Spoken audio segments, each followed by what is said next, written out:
Faly miarabantsika tsirairay amindray tsy telaka misy maraina fa 1 volana aogositra ity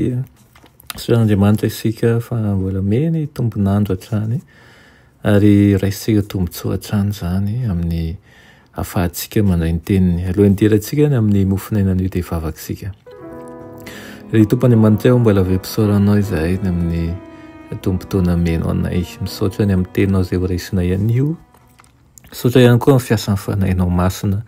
eo aminay tsirairay avy irina indrindra tompo mba hampitomboanao ny finoanay ary aoka ny ianao hiasa ao anatinay tsirairay avy ihany koa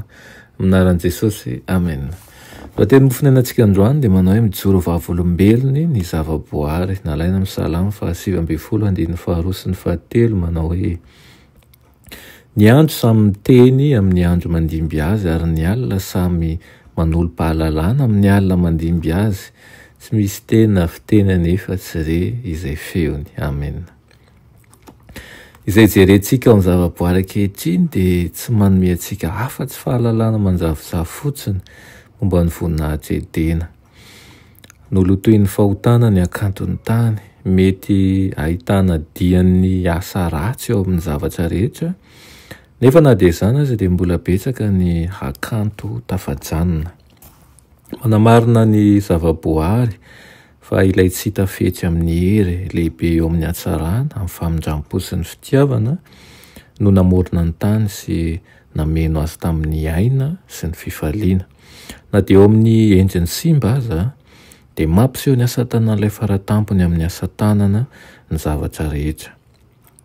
hatramin'ny forojoana sy ny firehetry ny kotrobaratra sy ny fidobodoboky ny ranomasina tsy miato atry ny fahagola ka hatramin'ny hira feno fifaliana ataon'ny feo mirindran'ny hazo any an'ala dia samy milaza ny fiderana azy avokoa ireo feon-javaboary anarivony mijery ny vonany isika eo amin'ny tany sy ny ranomasina ary ny lanitra miaraka amin'ireto lokony sy ny sorany mahavariana miovaova ho samy hafa mirentery na fangaroaro mirindrery ny ay maintso izay velona izay manjakotra ny tany miloko mavo dia milaza fa mikarakara ny voariny ambany indrindra izy ny zohy any anaty tany sy ny lalina ny an-dranomasina dia mampiseho ny arenany ny masoandro miposaka eny amin'ny lanitra dia mampiseho an'ilay fiainana sy ny fahazavan'izay rehetra nataony ny famirapiratana sy ny hatsaran-tarehy izay manaingo ny tany sy ny manazava ny lanitra dia miteny ny amin'Andriamanitra ny zavatra rehetra dia milaza ny fikarakarana feno fitiavana toy ny an'ny ray sy ny fanireny ahasambatra ny zanany fanehoana ny toetra amam-panan'Andriamanitra sy ny hery ny zavaboary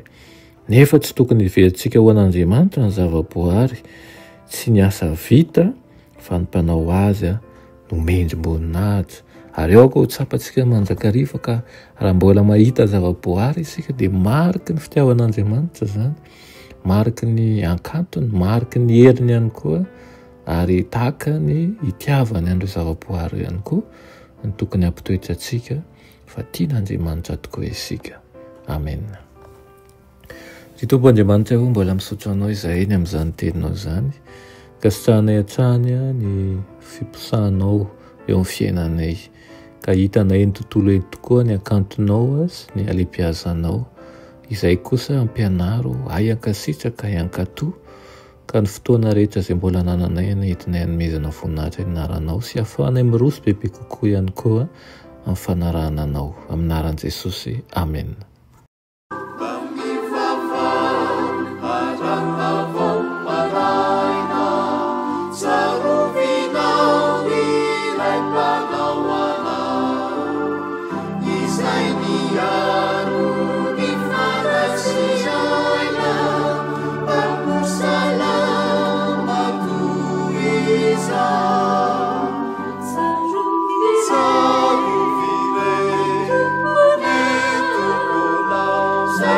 Yeah.